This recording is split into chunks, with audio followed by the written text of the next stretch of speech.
rival your moms. And so proudly I'll watch you make the world better off. So my prayer is wherever you go, may the road rise up to meet you. May the wind blow where you lead. May the sun shine on your face while the rain falls on your fields. May the world lie down before you. May you be all you can be. But may all those roads you roam wind home to me.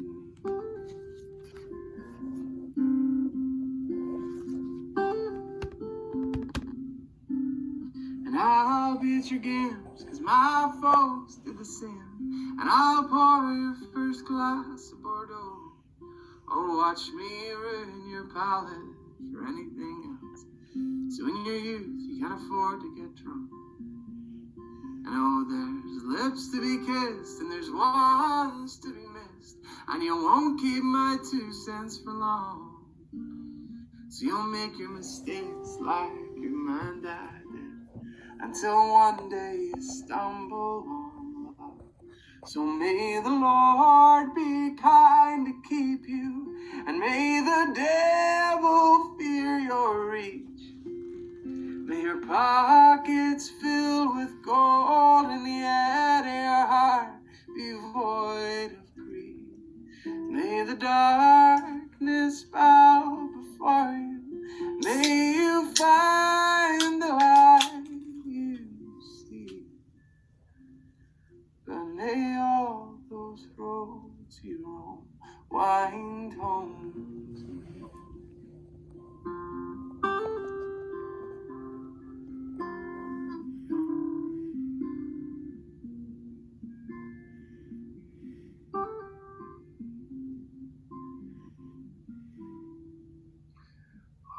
Look at you, kid, you're growing up quick, and I can't seem to tell you to slow. There will come a day in God, I hope I'm well aged, when I tell you it's my turn to go. And death's cruel, I'll admit, so mourn for me quick, and look after those kids of your own. But just make different mistakes than your man dad, and make our ceiling look like your floor. So may the road rise up to meet you. May your laughter fill the streets. May your children be as kind to you as you have been to me. And when your life's been lived for all it's worth, and your grandkids let you leave,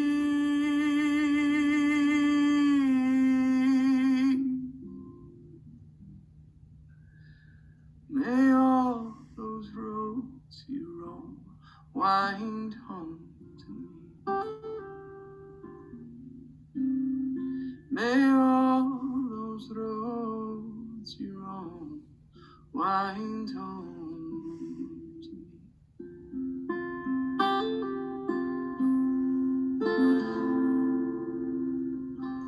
Awesome. Awesome. I can see you guys clapping. Thank you. I hear it in spirit. All right, cool. Well, I mean, I'll maybe just save maybe like a song or something for the end, but should we do like a bit of you guys ask some questions, get to know each other a little bit? I love that. Okay, awesome. Abby, you were an amazing instrument at the start of that song. It was like a robot synth. Thank you. I practiced extensively for tonight, and I came through. Yeah. Awesome. I know we've got a few questions here in the chat. Amanda and Rona. How do you pronounce your name? Is that correct? It's Rona, yeah. Oh, perfect. Beautiful. Should we get I feel like we probably don't. We have enough. We've probably got the right amount of people that people can just throw out their own. Do you want to? You can maybe. Do you want to pick people, Abby, and then? Amanda and Rona, you guys are first. Awesome. Your questions in the chat. Yeah, go for it. Oh, hello. Hello. It's nice to meet you. Huh?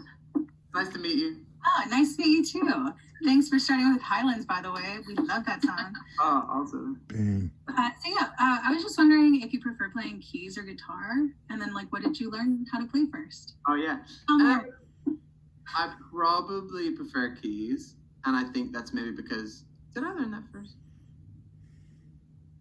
No, maybe I learned guitar first. I mean, I grew up getting lessons, and then quit them, like a lot of people do. You know, like because it seemed too boring.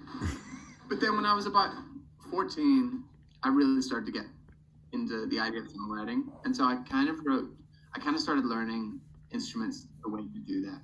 And so I think it was piano was the thing that I picked up first, but I picked them both up at around the same time.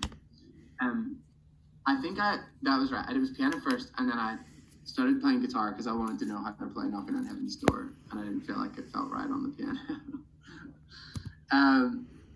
And yeah, I love playing piano. Like I feel more at home there. Like I can just flow and not have to look as much and not have to think as much. There was a moment on the tour I just came off with United and Tomlin, where we'd be Highlands and it was just me on acoustic. And like one night I hit like the worst bum chord you could possibly imagine on like the most important part of the song. I'll mimic it for you. It was like, I don't know the timing, so I'm guessing it's not mine to know. One of those. And ever since then, I was like every night just staring at my guitar, making sure I didn't play the wrong chord. Yeah, so I probably feel a bit more at home on the piano. I love it. Sarah, you guys have got a question in the chat? Yeah, I have one. I didn't write it in the chat. She's Sophia, by the way, Sarah. Hi, Sophia. Hi, Sarah. Hi, nice to meet you. Thank you for doing this, Benjamin. Yeah. We were so bummed that you couldn't sing that night. We were like, dang it. So sorry. this is awesome. Guys, we matched your disappointment. We're equally as bummed, if not more so. I can't imagine. Benjamin, I'm 24, but I started leading worship in our church when I was 9.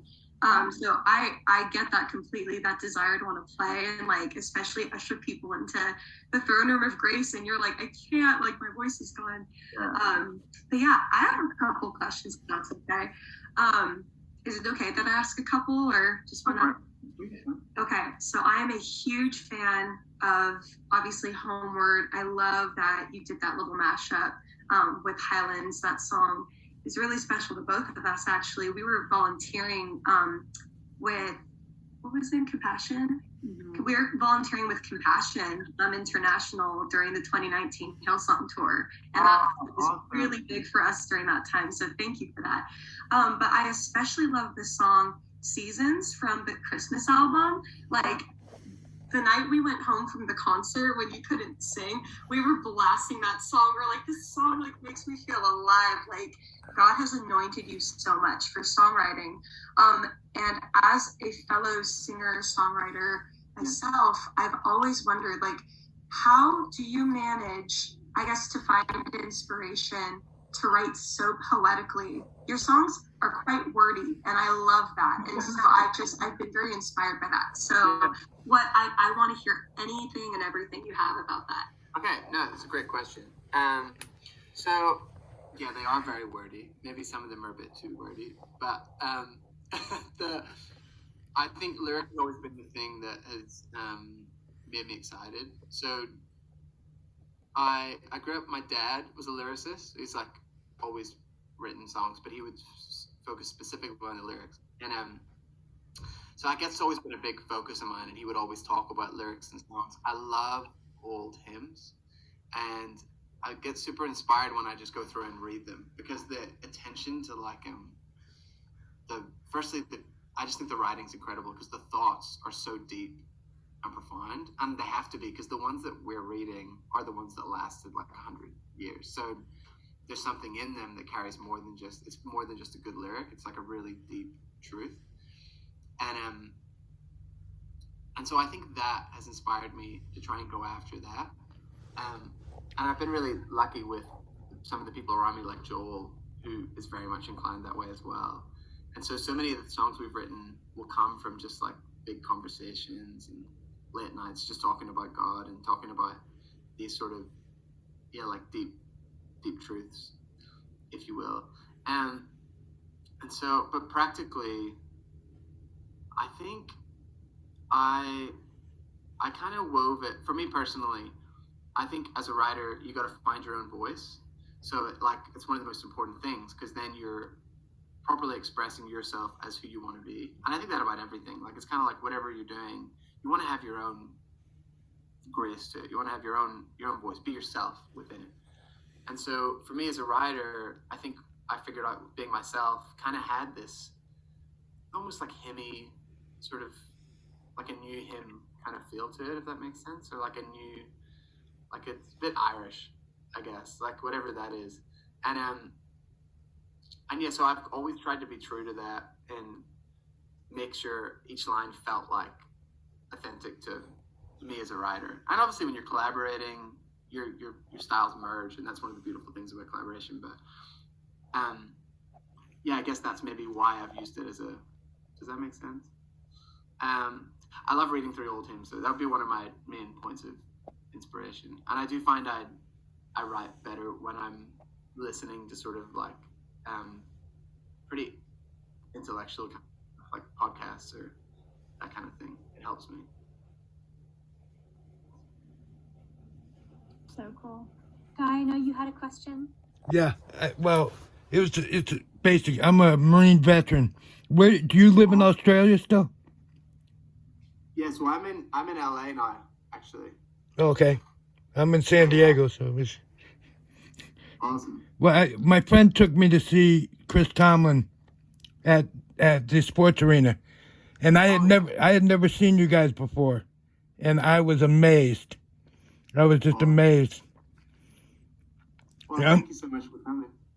Yeah, and then I saw you were coming to Bonita, and I got tickets. Oh. And then the person I got tickets for bailed out on me, couldn't make it. So I got somebody else to go, and then we found out you weren't going to make it, but we went anyway. I'm so sorry. We'll catch you again. This is better. Yeah, this is fun. Actually, I'm like, don't tell people that this is better because it kind of is. I'm like, It kind of is.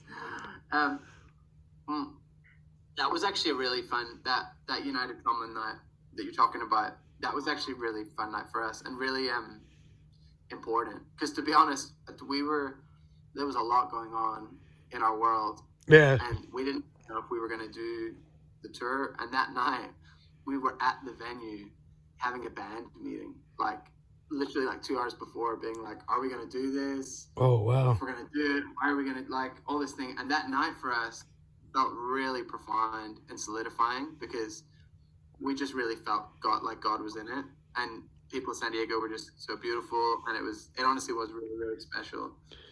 He was in it because he touched me so much. Yeah, that's amazing. Especially during your songs. So Will I just broke me to, and I'd never heard the song, but I found myself singing along to it without knowing the words. Yeah, that's amazing because there's a lot of words. there's a lot of words in that one. Yeah. I ended up buying your sweatshirt at the concert anyway. The one you didn't make. I bought wow. I bought your. I didn't even know we were doing it. That's amazing. Yeah, they had that and the T-shirts that you signed. Yeah. So I bought one of each. Oh, that's awesome. That was kind of them. I didn't think they would still sell them. That's nice. I was glad. Yeah. Sorry. If anyone didn't get a chance to do that, I popped a little merch link up at the top of our chat. We've got little access to there. There's like fun homeward ones, and we try to keep things exciting on that floor. Yeah. I see a question came in from you, Shelby and Ellie. So cute. Yes, hi, I'm Shelby. This is my daughter, Ellie. Hello. Oh, cute. Yeah, I had a question about when you spiritually prepare for a worship set, like what does that look like for you? And yeah, just what does that look like for you? Also, side note, harmonizing with you and Taya would be a dream. Just a side note. Anyway, but no, I would love to know how you prepare for that and just what that looks like for you and your teams. No, that's awesome. So it takes me a while actually. Like if I know I'm leading, probably about a week out, I'll start to kind of feel a bit of a like what's the word? Like an itch is the wrong word, but like an internal itch, being like, okay, this is coming up. You gotta make sure you know what you're doing for this. And over the course of the week, that itch kind of turns into like a weightiness, almost like and at times maybe like a burden's the wrong word. Burden's light, but like almost like it feels. I start to really feel I guess the weight of it is the best way to put it. And so with that, I often find myself really thinking a lot about it and the set list. So I'll pray. I'll kind of be in this flow state of, I don't know if I ever sit down and be like, God, what do you want to do? What do you want to say? But it's almost like as soon as I know I'm leading it, that is just happening in my mind, and I'm constantly, it'll pop into my mind, and I'll be like, oh God, what do you want to do? And then it'll pop back out. And so that'll kind of happen constantly until the point where I really need to decide, oh, you need a set list. And people are bugging me saying, hey, the band needs to learn these songs. And so at that point, I will, I'll really sit down and give it some thought. And there's lots of different things I care about. The main thing is like what the room kind of needs and what I feel like. I try my best to tune into whatever I feel like God's trying to do. I mean, I don't feel like that's not an easy thing to do. I don't presume that I have that down, but I think He's gracious in going with whatever. He's gracious, with going with it, and you can use whatever. But I do try to be like, okay, is there a special feeling? Is there something? And then I just do my best to pick the right songs. I have specific sort of things I'll try and achieve musically because I find they work well in gathering people. So like I normally start with something, that's simple stuff, but start with something pretty fast. Just get people moving and clapping. It's my second song. I try to make something really congregational, something really grabby and collective. Like an example would be like Who You Say I Am, or like Graves into Gardens, something like upbeat still, but like really grabbing. And then the third song is normally where I'll take my moment to do something maybe a little experimental, or a song that maybe is a bit more ministry focused or free flowing, or a new song. And then again, I'll finish normally. And normally we would do 4 songs in our set. That's why I'm giving this structure. You could kind of take this into whatever. And then I'll try to finish again with something that pulls everyone back together and has everyone singing for the last moment. So that's kind of like I guess like a loose formula that I try to apply. And then in the moment, try to leave space, try to leave room in the set, go after things that I feel like are happening. And I don't know, does that answer your question? It was very practical. And do you have a favorite key to sing in? Oh, yeah. A. Most of my songs are either in A, or I do a lot in C and then regret it. I feel like everything I sing should probably be in A. I put a song in D. Anyway, the one we just released, I put it in D, and I did not know what I was thinking, because as soon as we started here, I just brought it down to B. And even that is high. So A or B flat, actually. I do actually really like B flat when it's for certain songs. In and around, that's my racing. What are the go-tos? Yeah. Yeah, no, you've got a question. Do you want to unmute and join in?